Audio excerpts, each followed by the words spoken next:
What's up, y'all? It's Jodo Jake. Welcome back to the channel. This is episode 9 of Cards and Coffee, and I'm here with a very special guest, PokéBeard, aka Tucker. Great to have you. So we are currently at Card Party in Seattle. We're in the hotel lobby. We were actually just at a coffee shop, and it's this huge lobby, and we were recording for about 15 minutes, and then security guard kicked us out because we didn't have approval. Whenever you can. But he stood there and watched us record for about 15 minutes. So Yeah, this is round 2, but we're here, we're making it happen. Excited for Card Party, excited to see you again. Yes. It's been a while. It has been a while. So I'm sure most of my subscribers that watch my channel probably have heard of you, but by the chance that they haven't, why don't you go ahead and introduce yourself? I am PokéBeard. My name is Tucker, and I do market videos. I do Q&As every week. I'm kind of known for the weekly market updates and stuff like that, and I also vend. Yeah, you've been vending now for a little over a year now? Yeah, probably about a year. Okay, cool. So you've been collecting your whole life, from Yeah. my understanding. Never stopped. Never stopped, which is rare. You Yeah. don't see a lot of people. Probably you and Rusty are probably the only people that I know that have Yep. never left the hobby. I was the one who was hiding it in high school. Dude, isn't Secretly it crazy? collecting. Back then, it was an embarrassment to Yep. collect Pokemon. Yeah, And no look how girls liked it at all. now people are flexing on the gram Yeah. with slabs and It's- sealed product. it's crazy. Different world. But before you got into content creation, what were you doing before? So I was a chef. I've worked in the kitchen since I was 14 years old. Wow. Pretty good at my it, first but- job was like in a diner. Like Oh, yeah. I was working as a Same. busboy, doing dishes, Yep. things like that. So what was your favorite thing to cook? Breakfast food. I'm a breakfast guy. I'm so. I'm a big sucker for a good old breakfast. Yeah. As far as you as a collector, like what are some of your first memories collecting? My favorite memory is probably when I was really young. My grandma was coming to town and she would always bring me a couple booster packs. This is when base set was out. Heck yeah. And I did the Starlight, Starbright, I Wish I May, I Wish I Might thing, and I wished for a Charizard. And I pulled it. No One way. pack she brought me, and I still have that Charizard to this day. That's amazing. So my childhood collection, I honestly don't know what happened to it. I think about it all the time, and I wonder if it somehow ended up being traded into Yu-Gi-Oh! When Yep. Yu-Gi-Oh! Because I played Oh, the I hell did. out of Yu-Gi-Oh! Same. I never played Pokemon. I never learned. Really? Yeah, no. I went straight into Yu-Gi-Oh! And I was obsessed. Yu-Gi-Oh! Was super fun to play. Plus, the show is about the cards and playing, so it just made it more that fun much to better. play. Yeah, I remember Saturday morning watching Yu-Gi-Oh! And then riding my bike to the local shop to play in the tournament. I traded my double Blastoise, because I had 2 Blastoise. I traded one of them for Dark Magician. There you go. So it's like, Heck yeah. I still collect Yu-Gi-Oh! To this day, just the vintage stuff. Yeah. So I want to go back to you as a content creator. Like, what sparked that idea to I want to create content on YouTube, and when did you actually start? Because I don't think I even know that. So I quit my job about 5 years ago when I started selling on eBay, and I was buying so many lots and doing so much research on cards, and there was no, content creators really doing that could help me out besides maybe like Danny. But Danny Phantom? Yeah, his videos were pretty random, when he dropped his market videos. So I was checking the market every day, so I figured I might as well just start making videos about that, and then I'll also show myself buying collections. But yeah, I haven't worked a real job in about 5 years. I've been Wow. doing Pokemon So you've been for 5 years. Pokemon full time for 5 years. Yep, and That's then impressive. content creation for about 3 years. Okay. Because I was just an eBay seller. Okay. And buying what big what, lots. what was the early content like? What were you? Ooh, it is rough. Please do not go to my channel and click oldest video, because it is rough. Yeah, it was mostly when I first started. It was just showing myself buying big collections on eBay, and just going through all the cards, and I was doing giveaways and stuff. And I love that. Talk I about need the to. market. I need to probably. No. We've talked about this. I need to go back and watch all the old it's stuff. pretty bad. After this video, go to Tucker's channel. I'll have all of his info in this description. You can go see though, literally just in a matter of a couple years, my first video, which was terrible, to my videos now, which are You're much doing. better. Yeah, you're doing So, great. Anybody can do this. Literally, you just True. gotta be consistent. If I'm doing it, anyone can. Yeah, Because I swear, like we talked about this earlier, but I never saw myself doing content. Like I've I been just trying don't. to get him to make content for a long time. You're actually one of the reasons why I pulled the trigger on it, because I really respect your consistency, and I just want to get your thoughts on you as a creator and being consistent. Yeah, that's the most important part, in my opinion. That's why I do all my weekly series too. Nobody else was really doing that, and it's just a video that will always be there. Even I'm in Seattle right now. I just recorded my Falling Friday in my hotel room last night. I Yeah. will never miss a day, even if I'm sick. That's the thing I really admire. I've noticed even when you're traveling, even when you're not feeling well or the baby's sick, you're still very consistent. And I think that it says a lot about your character, but also it shows how much you care for the people that watch. Because I think you mentioned this in one of your videos. It just feels like that, you know, weekly TV series that you get to hop in on. And I know a lot of people watch it driving to work or just doing stuff at home in the background. It's easy to listen to, and it keeps a pulse on the market, and not just modern, but vintage too. And a lot of your content is focused on ultra modern. So we're talking about Market Mondays, we're talking about Falling Fridays, but you started a series about a year and a half ago, 2 years ago, Throwback Thursday. When you started that series, you noticed that the view rate was significantly lower. So struggling to get views. It shows that if you make content that you're passionate about and stay consistent, it'll work itself out and you'll find the audience. Also, you'll give a lot of your viewers new perspective. There's so many new people in the hobby as of late last year because of just this boom, right? For sure. And a lot of them focus on ultra modern. So they don't really know anything about the vintage. So to be able to make content that's focused on ultra modern for the most part, you give an audience that may never see that stuff because they're so hyper focused on the modern market. As far as vintage goes, we have a little story to talk about that I think a lot of people don't know about, is the Lugia and what that card means to you. The Neo Genesis First Ed Lugia. Yeah, so it's definitely my favorite vintage card. I have one in my cell phone right now. What phone case is that? Showcase cards. Okay. Yeah, it's actually one of my sponsors. But, oh, there you go. Yeah, that works out. But yeah, Lugia is one of my favorite cards growing up, and it was very affordable. You know, a lot of people chase the Charizard. I was chasing, you know, a bunch of Lugias. And when were you buying? When were you buying that Lugia? Like what year was it roughly? Probably 2007. And what were you paying for that at the time? I got one for $60 on auction. I got another one in a lot for like $100. It was really cheap. And then I got a bunch of them graded, and 2 came back $810. I was able to sell one of those during COVID for $80,000, which helped me quit my job and start selling. Do this on eBay. full time. Yep. And congratulations on that. That's honestly major. I still have one left. I think it's worth like maybe 50 or 60 grand now. Yeah. But still, like that's significantly more than what you paid for that card. Yeah, it's insane. We were talking about this earlier, but I came back into the hobby in 2010 through around 2012, and I was focusing on Wizards of the Coast sets, but I wanted to do binder sets. I wasn't paying much attention to first edition. I definitely wasn't paying attention to sealed. I don't think anyone really was at that time, because Pokemon was really cheap. I was buying shinings for 30 to 40 bucks. First ed, unlimited, all of it. I was just buying some booster packs because every time I'd finish a master set, I'd like to get all the booster packs. The art set? Yeah. I'm obsessed with sealed product in a way that I don't think the investors are. Yeah. I think it's like, I love the designs. I love like old blister packs because like not only are you getting the pack art, you're getting this expanded cardboard design, and it's just, it's a nice touch. And in a collection, it looks really nice when you have the full set. Booster one of the reasons why I like to collect sealed is it reminds me of being in a card shop. It's my favorite place in the whole world, especially growing up. I didn't grow up with a ton of money, so like I never really got to open up booster boxes as a kid. It's just a random booster pack here and there. So now that I can have booster boxes just sitting in my house, I love it. Yeah. What's the oldest booster box that you have? Probably black and white. Black and white base set? Yeah. That's actually really cool. First full art set. Yep. That's a nice box. That's when I started like getting a booster box of each set. And have you had a box since of each set? Oh wow, very nice. Yeah, I think the oldest I have is honestly Sword and Shield. I never went into Sun and Moon because it wasn't an era that I was attached to. I came back in when, I think right when Vivid came out, like right before Vivid came out. Champion's Path. Yeah, Champion's Path. I remember Champion's Path before, because like every Target, everyone was obsessed with buying Champion's Path, and they were actually leaving behind the Hidden Fates tins. I know. I remember, no one wanted Hidden Fates. It's crazy how the sentiment has changed on so many sets over the past couple of years. For sure. I want to touch base a little bit back on vintage versus modern. The idea that vintage is better than modern, modern's better than vintage.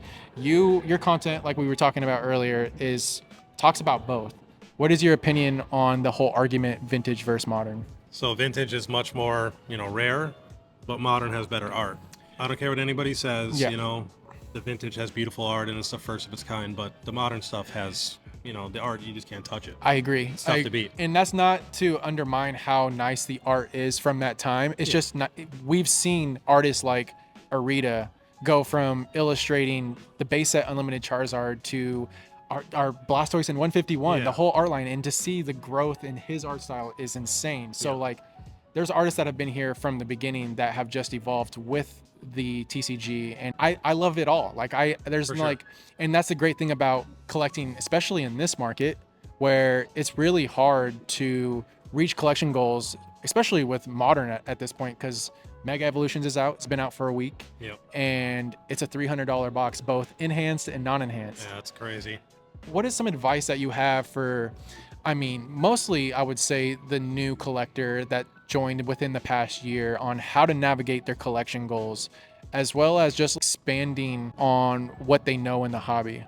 That's one of the reasons why I do my Throwback Thursday, is to help people, find new cards they've never seen before that might not be hyped up. Like, we just went over a bunch of the X and Y cards that were basically the first illustration rares, and they're a couple dollars a piece. Beautiful cards, Dragonite, Articuno. So just finding cards that are not hyped up yet, that's a fun way to collect. Otherwise, just trying to find even more modern stuff that isn't crazy yet, like the Alolan Executor from Surgeon Sparks. I love that card. Beautiful card. It's, $30. Yes. There's a ton of, not a ton, but there's a lot of good cards out there that you can find for a good deal. I feel like Salamence. Yeah, no, the Salamence from Journey. Underrated. Yeah. Such a clean card. Even the Roaring Moons from both Paradox and, I mean, I guess I would say that the Prismatic one's probably the more expensive of the three, but I mean, much tougher to pull. You have options. Yeah, I think that's for the sure. most important part. And looking into sets that you weren't around for is also a big factor too.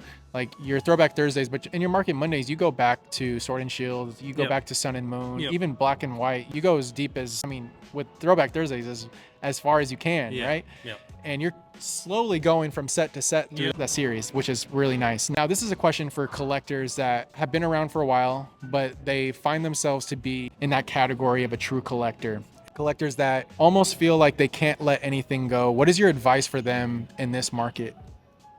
So if you're trying to have, crazy collections, and you got to be realistic with those collections, and you're going to have to probably sell a couple things or trade a couple things to actually reach those goals.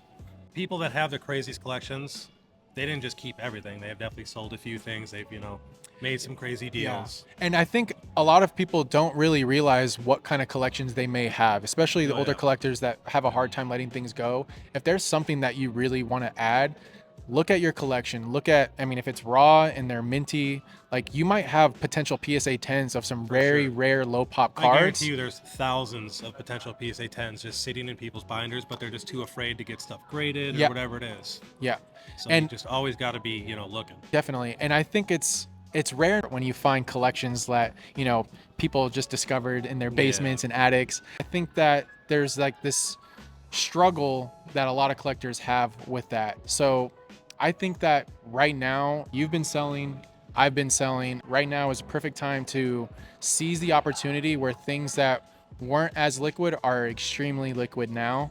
For sure. And you have so many ways to sell. Like you have eBay, you have all these different auction houses. You can send your cards to the PSA vault and literally get offered via PSA. It's never been this easy to sell and just recalibrate your collection goals, right? Sure. That's one of the reasons too why I like to get so many doubles and stuff, is because I don't like to sell. I don't like to sell my things. If I have one of something, you never want to let it go. I'm not selling it. Yeah, I get that. So that's why I do like to get doubles and triples and stuff. Some people be like, "Why are you buying so many cards?" It's just like, so I have options to sell them or get some graded or do whatever in the future. And you're selling a lot through your vendor content too, right? Vending is honestly a cheat code. If you guys are trying to grow your collection, I've said this before. Crazy, just go vend, because you're gonna get good deals. And then, like, what I do is when I buy a big lot, I keep a couple cards that I need. Sell the rest. Sell the rest. I just got those cards basically for free. So that's definitely a cheat code for sure. And also, it's a good way to build trust too. Oh, for like, sure. You'll meet a ton of new people. Your face is out there. I mean, aside from you already being a content creator, it allows you to interact with a lot of people that you probably would never interact with through your YouTube channel, right? For sure. And I think that's probably one of your favorite parts about it. Yeah, right? meeting the people is so awesome. Yeah. No, especially when they don't know it's me right away, and they're at my table for a few minutes and they're like shocked. Yeah. Oh my, it's PokéBeard. Yeah. It's like, I mean, just walking in here, you already had someone ask to take a photo with you. It's crazy, especially at card party. Yeah. There's gonna be plenty of that. Yeah. The kids are everywhere. Okay. So moving on, I want to talk to you about the current market. Scarlet and Violet is kind of like in the rearview mirror, but it kind of isn't, because we're in this weird mega block that feels like it's still tethered to Scarlet and Violet, right? Yeah, I agree with that. What's your favorite Scarlet and Violet set? My personal favorite set. Holiday and mainline set. That's kind of tough. It is tough. Wow. I have an easy answer. You do? Yes. You go first. Okay. So my favorite mainline set has to be Destin. There's just something about Team Rocket that I've gravitated to for the longest time. Team Rocket, like Dark Blastoise, is my favorite Pokemon card of all time. Yeah. And so seeing that revival, I do wish we got Dark Pokemon though. I do. I think agree, that's I like agree. the one thing. Yep. I don't care if we didn't get Jesse and James. I don't. Yep. I just wanted. I wanted Dark Pokemon. I wanted. And Yeah, nobody cared about Jesse and James when we got them in other I know sets, it's like and all now of a everybody's sudden super people want to upset about it. complain about it. Yeah, people are gonna complain about Yeah. everything.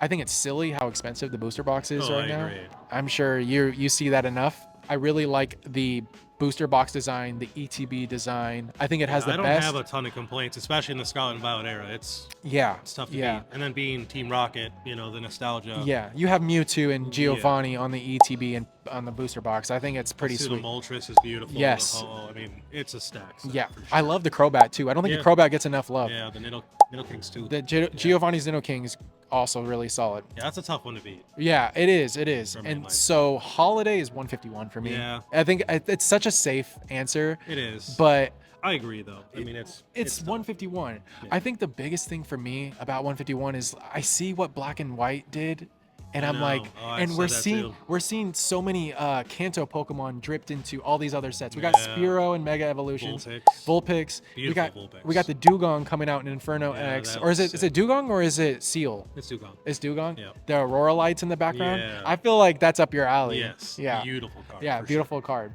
So like if we got like a Kanto 151 all illustration rare set, I think it would be a $200 booster bundle in this Yeah. market right now, to be Sure. honest. Probably more. Yeah.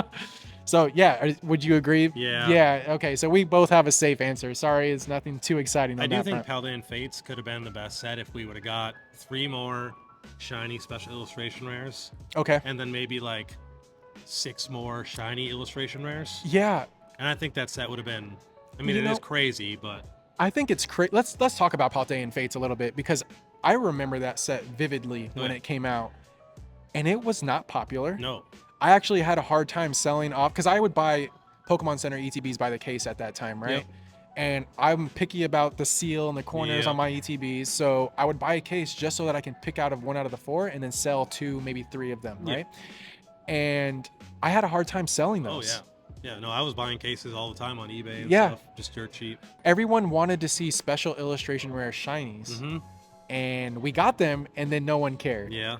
And just you 'cause the have- illustration rares, nobody cared. They're so easy Yeah. to pull, and then They we only were got 3 very- SIRs. Yeah, the Palafin is a nice card though. I know Yes. it's a newer Pokemon. I How like did Palafin. right? I do. Okay. Used them pretty much the whole game. Yeah, so I feel like a lot of collectors have a hard time appreciating a lot of the new Pokemon because they're so attached to their beloved older 100%. Pokemon. That's when I feel like the market might cool off is when we get Gen 10. Newer sets, you know, have a bunch of Gen 10 Pokemon and everybody hates Yeah. the newest generation. Happens time and time again. Yeah, I've seen it 9 times. Yeah, no, seriously. Do you have a favorite Scarlet and Violet Pokemon?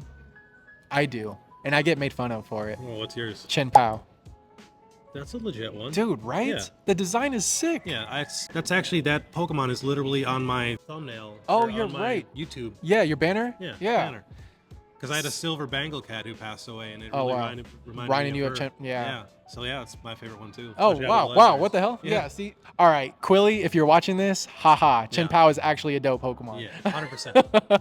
I liked all the legendaries for Gen 9. Yeah, no, I did Pretty too. solid. Yeah, Miraidon, Cridon, and base Yeah. set, they're still super I undervalued. mean, to be able to get a Pokemon game where you can ride on your legendary the whole game I is know. insane. It is a cool concept. I'm really excited to see what they do with Gen 10. I hope we get some new evolutions. You know, I've talked about this with some of my local game stores, and it's crazy that it's taken 30 years to have 8 different Yeah, evolutions. they're really slow rolling Slowly. that. Yeah. So I had a theory that. So do you remember the Eevee from Twilight Masquerade? Yep. You have like what 8 Eevees in there? Yep, 8 in there. There's one Eevee that's playing with the Hydreigon doll. And I always thought that That'd I be wonder if sweet. they're hinting Yeah. at like a dragon evolution. I thought that would be really cool. And then my other theory was because it's Gen 10, it's a huge deal, right? Yeah. It's the 10th They gotta do generation. something They have special. to like play off of the original, and I'm wondering, do they bring 3 evolutions to That would be represent? insane. What kind of evolutions would you like to see? Dragon for sure. Yeah. That's my number one. Yeah. I wanted that forever. What else? I've seen some cool fan arts of like a fighting type Eevee called That'd be Champion. sick. Like that sounds sick, right? Yeah. Steel one would be sick. Steel would be sick. There's so many options. I just hope I get to see all the evolutions before I pass. Yeah, I don't know if we will though. Let's Seriously, be real. it's- if the it's way taking it's 30, going, yeah, we're not I seeing don't every think I'm gonna type. see them all. No, definitely not. There's too many types now. I don't even know how many types we have at this point. What if we get mega evolutions of? That's some of the another. evolutions That's a too? possibility. If That'd we be get megas crazy. of the, oh my gosh, yeah, because I'm sure we haven't seen all the megas that they're gonna show in Mega Evolutions yet. The game comes out what, in a couple weeks? Yeah, soon. Next up, I want to talk to you about Mega Evolutions. It's a $300 box. It's hard to swallow, in my opinion. We talked about how much we got our cases for. You basically got yours through a deal, through Yeah. content, right? Yeah. And I paid $900. I don't think that's happening anytime soon for most people. No. And we're seeing cases for what, 2,200, Yep. something like that. Yep. 2150 to see myself for. What's your advice for people that do want to collect Mega Sealed right now? It's tough. I mean, just trying to find restocks when you can of like ETBs and Yeah. stuff like that, or Yeah. you know, even sleeve boosters or something. I found some the other day, Same. but booster boxes, it's tough. I talked about the enhanced versus the non-enhanced and what they're doing with this set, and it's really just silly. I think how Journey Together, they gave us the non-enhanced, but it was only part of pre-release in the US. Yeah. But apparently in Europe, it's Yeah. way more common, right? Yeah. And then they skipped Destin Rivals, Yeah. which I thought was weird. Mhm. And then they brought it back, but now we have both cases.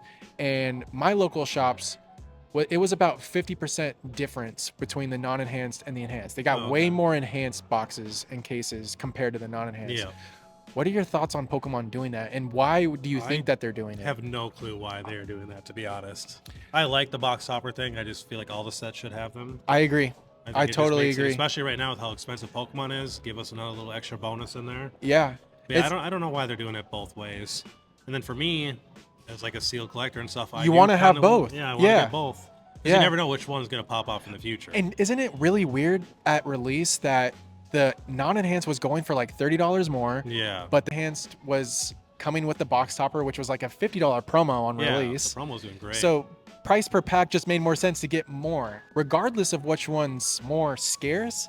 I think having a box topper with Pokedex entry number 1 Bulbasaur, that's a connected illustration rare with the Mega Venusaur makes way more sense. 100%.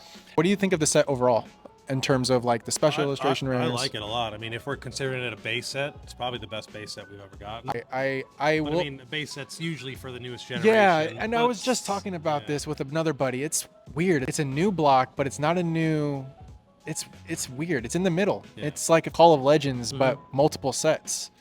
But I like the set a lot. I think it's a very solid set. Yeah. Nothing like super crazy, but an all-around awesome set, and you know, no complaints. What I thought was interesting is all of the SIRs are megas. There's not a single Pokemon that's not a mega Yeah. that got an SIR. Yeah, they're There's the really- trainers, but Yeah, they're really going hard on the. what's your megas. favorite of the mega SIRs? Yeah, probably Lucario. Lucario? I mean, just that battle. Is Dude, just sick. if we get a similar situation like we did with the Mewtwo Charizard, where we see Venusaur's perspective, or even maybe another Pokemon, because there's like multiple Pokemon Yeah. battling it out. It'd be nice to see a different perspective be on that awesome. card. I've been saying I wanted like a versus set forever. Yeah, yeah. Or like a tag team versus set. That. Oh my gosh. Even like, I like the. I think I talked about this on one of my Cards and Coffee videos, but like the idea of like battle cards. You know how we're getting like the mega attack cards? Like Yep. we need battle cards where it's specifically like two Pokemon battling it out, and we see it more consistently. Yes, Because I I would feel like love it's that. some of the more badass cards that we've Yeah, got. like the Charizard V from Brilliant Stars. Yeah, yeah, and the Venus, Such a yeah, sick card. so good. Yeah. Venusaur gets a lot of love as cameos. Have you Yeah. noticed that? Yep, We it's need always in the we need background. Blastoise to have Yeah. some cameos. Okay, so Mega's here, but everyone's attention is really on Phantasmal. Yeah. Have you had any luck with Phantasmal on Pokemon Center? Yeah, I did get the drop. Okay. Yeah, and I got the UPC also, so Yeah, same. very happy about that. I know, and people somehow already got it. Isn't that Yeah. a little early? I remember seeing Silver Tempest like 3 months early, and it's all Right. backdoored. There's Yeah, the Charizard UBC, the promo just sold for 850 on eBay sealed. the Mega Attack Yep. with the Oricoro. Yeah, sealed together. Because they are together in Yeah, that one, I think right? so, yeah. 850 it sold for. Do not pay that. No. Please do not. I have a feeling there's going to be a lot of these UPCs. Like my gut just tells me there's going to be a lot of them. So but there's also a lot of the other Charizard UPCs, and they'll sit on shelves forever. They did. What they're doing. So yeah, exactly. I know. It's just like, it's crazy to me that we just have so much data now that proves, and this is, I hate saying it, it just goes up because like people's perspective of that is skewed because of this current boom. Yeah. And it's kind of Normally, scary. it doesn't go up like, you know, in a couple days or a week. Egregiously like this. Normally it's it goes more up natural. just a little bit a year, like if we're lucky. And then after 3-4 years, then it's like, oh, it's doubled or tripled, you know? And when we look at every UPC, celebrations, the Mew UPC from 151, I remember getting those for 70, 80 bucks on Costco and TikTok. And the only UPC that isn't doing very good is the GameStop ones, right? The Terapagos one. Yeah. How's the Greninja doing? The 220? There's nothing special about those. Yeah, maybe 240 now. What if they put that Greninja promo that we got with the Kingdra? They would have been way better. Yeah, I love those promos. Is that a GameStop exclusive? I think so. Both of them? Yeah. Okay. Yeah. Yeah, I was able to also get Phantasmal. I'm excited for that Mega Charizard. I'm scared to see. I think I have a guess on where it lands price-wise. What are you thinking? I don't think it's going to beat the Umbreon. I think it's going to be... It's going to be way easier to pull. You think so? Do you think it's going to be... Set. Do you think it's going to be more of like an easy pull rate, or do you think we're going to get a Champion's Path style set? I have a feeling it's going to be a little bit easier pull rates. I do hope like so. An Obsidian Flames, maybe a little tougher. Ooh, I like that and then, framing. I mean, you know, anybody who's saying Phantasmal Flames isn't going to do good because it's small and the Oricorio's a promo, look at Obsidian Flames. Doing amazing, and a lot of people did not even like that Charizard. Yeah. And in my opinion, this new Charizard is the best Charizard we've ever gotten. I will agree with you. I can't think of one card that like actually beats it art-wise. No. You know, the base set obviously more nostalgic. Yeah, more nostalgic. It has more power to it and weight to it because it is the first, but I mean, that artist knocked it out of the park. Not only are you getting Mega Charizard, by the way, I'm not like a big Charizard fan, but I've always loved the Mega X Charizard, the black with the blue flames. It's just, it's phenomenal. But not only do you get that, you're getting the entire evolution line. And I've talked about this on my channel multiple times, but evolution line cards are killer. I'm a massive fan of that. Literally, like the Gardevoir Mega, Ghastly from... Yeah, I like those better than like connecting artworks. Like I'll take this new Charizard over the whole 151 lineup. You know, fair. Oh yeah, with the Charizards. Yeah. Oh, I would too personally. And I'm not even. I don't think we're trying to hyper shield. I think it really is just like. I'm genuinely excited. It's a cool card. I'm excited to see how the set does because I feel like there's a lot of hype around Charizard sets, but they end up like kind of. I don't know. I think about Brilliant Stars. I thought it was a phenomenal set. Yeah, Best trainer gallery, I think. Like it's slept on. Yeah, and Best trainer gallery with the Zard. And you can't beat it. And I just remember like people did didn't. Rainbow Charizard. Dude, you literally get so many Charizards in that set. The full arts, the rainbow. I think that was the introduction to V-Star. I think. I'm a big fan of that card. I hope I can find one gradable. Yeah. I have noticed that this Mega Block, the quality is. Shockingly good. Yeah. Like all of the illustration rares, no edge wear, no corner dots like we're seeing on a lot of Scarlet and Violet. I don't know what changed, but I'm happy it's here and I hope it stays around. Yeah, I like it. Next question I have for you. What are you collecting right now? So I'm actually finishing up my Digimon collection, which is funny. I have all the original Digimon stuff, but I didn't get the Swedish promos. Okay. And now I'm finally getting the Swedish promos. So that's for Digimon, but for Pokemon, I'm basically collecting the rarest cards for every generation in Pokemon history. Okay. And I'm pretty close. I'm probably 96% done. What are you looking for right now at this point? I got to replace a bunch of Prime cards that are just lightly played. Sure. I get a lot of stuff in lots. Yeah. So right now I'm basically just replacing cards. I almost have everything that I need. It's just a lot of random stuff. Are you cracking like 8s, 7s for the binder, stuff like that? Yeah. Because honestly, I've talked about this. Like, buy the card, not the grade, and you'll be surprised. You could find some really clean 8s that you can, I've even found some really nice 5s and stuff. Yeah, like, no, front looks seriously. Beautiful, just some whitening on the back. I'm like, this is a perfect binder card for like, those high-end cards. Yeah, I do that all the time. Well, I guess that kind of answers the most ambitious. You're chasing every like chase card basically. Yep. And I'm also gonna get all the Chinese exclusive art rares. Okay. I'm gonna start doing that probably during card party. I have a couple so far, a couple of the evolutions. What are your some? Oh, from the is that Gem 2? Yep. Gem 2. And I have the Arcanine now. I got that Arcanine. The SIR. Yeah. Oh, that's one of my favorites. Yeah, that's cool. It reminds me of the Ring Pop for Yep. some reason. Yeah. It's like No the one Ring ever Pop talks about that Arcanine. card, but I like it. I Yeah. do. I think it's one of the better Terra cards for sure. Yeah. Plus, we don't really have a lot of exclusive, special art rares or whatever. No. On the Chinese side, they're always just the regular art rares. I think the only exclusive SIRs we have are Kingdra and Greninja right now, right? From Scarlet and Violet. Yeah. Those are Yeah. English exclusives. Yep. Everything else. That says a lot Yeah. about those cards, honestly. Yeah, it's one of the reasons why I felt like they went so crazy. Yeah, too. I graded probably 5 sequential sets of those. Nice. Kept 2 sets just because I love those Beautiful, cards so yeah. much. I was happy I got a couple cases of those. I think I only have like maybe 4 or 5 sealed boxes. I learned a lot from the Evolutions boxes. I only have a set of those, and I knew that Kingdra and Greninja box, regardless of what packs were in there, were going to be phenomenal to hold. Especially that was the highlight of Shrouded Fable. So Yeah, don't hate too much on Shrouded Fable, people. I think that Houndoom is phenomenal. it's the best Halloween set we've ever gotten. The Cresselia. It's a pretty creepy set if you actually look through it. If It you guys is. like the darker stuff. I wish they would have just did a couple more, creepy, scary Pokemon. And I agree. Really dove into the Halloween theme, and it would have Yeah. I mean, Tops. imagine if they added Sableye or just a something few like more. yeah. Yeah. I agree there with you, but definitely one of the more weak sets of Scarlet and Violet overall. I think I Which- like Scarlet and Violet base more than I do Shrouded Fable. Yeah, Miraidon and Cridon, I don't know, man. Those cards are just clean. they're clean. Yeah, I They're- pulled them right on right away. I remember it was a $110 and card. now it's like I just picked 2 up each for 25 a piece. Yeah, it was pretty popular right away. Yeah. Okay, so you mentioned something about what you're collecting that I think is also important. You said you're collecting a little bit of Digimon, and I think that's important to consider is like if a market is as hot as it is, it might be a good time to pivot and look at other TCGs that you're really interested in. Yeah, for sure. A buddy of mine's, and I know Rusty is too, they're both collecting Yu-Gi-Oh right now because the prices make sense. Yeah, no, it's very affordable. I luckily finished my Yu-Gi-Oh collection, so I don't need to get any more. What are some of your favorite Yu-Gi-Oh sets? Well, I mean, Legend of Blue Eyes. LOB is given, but Yeah. give me something outside of LOB. I have a favorite. What's your favorite? Invasion of Chaos, because That's sick. dude, Yeah. yeah, No, you I get agree. Emperor and you get Black Luster Soldier BLS. Yeah. I love the first 7 sets of Yes. Yu-Gi-Oh. That's all I collected, first edition. I think that's all I remember, to be Same. honest. I don't know anything after like once they start doing fusions, I started to fall off. Yeah. And I'm like, now I don't even know how they play. They beat each other in like 1 or 2 turns. Yeah, I watched a video not too long ago of people battling, and I'm like, They create spreadsheets Yeah, it's to like insane. map out their entire play. It's insane. yeah, MRD is probably my favorite set.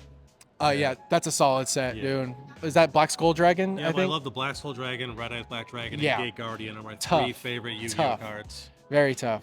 And Okay. I mean, Yu-Gi-Oh and Digimon, a lot of people say I'm all about money, but I'm not gonna make money collecting Digimon. That's just my personal thing that I like to collect because I've always collected. Yes, there's dust for everyone to collect. Yeah. I have over 16 different collections. I know you collect things outside of Pokemon Yeah, I and collect cards. shoes, gold, coins. I got basically every original bill. You collect circulated. statues too, right? Yeah, I have a life-size statue of Spider-Man, life-size Venom bust. You need to ton of share that stuff. I think Yeah. people would like to see some of your collection that's outside of the TCG. Yeah, I'll do a video soon. Yeah, doing a little that'd be tour of sick. it. Definitely. Yeah. Okay, last little segment because I don't want to keep you too long. But we're here at Card Party. We met last year at Card Party at the bar at Trade Night. Yep. And you were just another attendee. Yep. And now you're a featured creator. Yeah. How has that change been? Your schedule looked crazy on your calendar. Yeah, it's getting nuts. It's happening so quick that it's a little overwhelming sometimes. But yeah, it doesn't even feel real. I know. Like when people come up and ask me for an autograph or a picture, it's just like I just doesn't make remember sense. people were doing that at the last one we met at. You weren't even on the roster. No. Yeah, now I gotta go on the big main stage in front of like 10,000 people and stuff. And, What you've been to Collecticons, right? Yep. What are your thoughts on people haven't attended a big event like Collecticon or Card Party? What would you recommend? I feel like Card Party is more chill. I agree. And it's more of like, you're hanging out, meeting people and stuff. Everybody's hanging out in the lobby, trade nights. And Collecticon is more You know, if you're trying to go get a bunch of awesome cards and make deals. And, A little bit more transactional, yeah, right? for sure. And I also think the biggest part, and a lot of people tend to think that it's just a kids event for Card Party. Yeah. I really think it does cater to everyone. Yeah, I agree. Kids, families, the true collectors, the investors, the flippers, the vendors. It's honestly for everyone, and I like that about this. And I mean, if you are a small content creator like me, it's a fun way to make content too. Oh, to for be sure. honest, yeah. You can meet a ton of people, and a lot of people are so nice. They're willing to make content with you, or Yeah. do a collab, or whatever it is. Last question for you: what are you hoping to take away from this card party? Not only just collecting, but your experience as a whole. Finally getting over my nerves of getting up on the big stage. Now it's my second time doing it, so I feel like after I do it, you know, this time I won't be so nervous and I can actually enjoy myself a little bit more. Yeah, no, 100%. It's pretty nerve-wracking. I'm nervous for you. Yeah. He's been helping me too. Like I got to do a segment where I'm, you know, going to interview vendors and stuff Yeah. for Card Party. So Yeah, that'll be cool. I'm Yeah. excited to do that. yeah, I will definitely help point you to the right people for Yeah. sure. And so, okay, well, thank you so much, Tucker. my first interview. That I know. I could have sworn you had done something. Yeah, I knew that you'd never been on a live, but I would have sworn that you've No. done some sort of interview. Well, Just on my What If Wednesday, I've, you know, given a little backstory here. and well, there, I but feel very special to have you as your first ever interview / guest appearance on someone else's channel. I appreciate we- you having me on. We will definitely have to do this again. For sure. We do it every Card Party. If you guys are not subscribed, definitely subscribe. Appreciate you, bro. One of the best minds in the hobby, for sure. Thank you so much. Yeah. All right, y'all. Happy collecting. And until next time, peace. Cheers, bro. Appreciate you.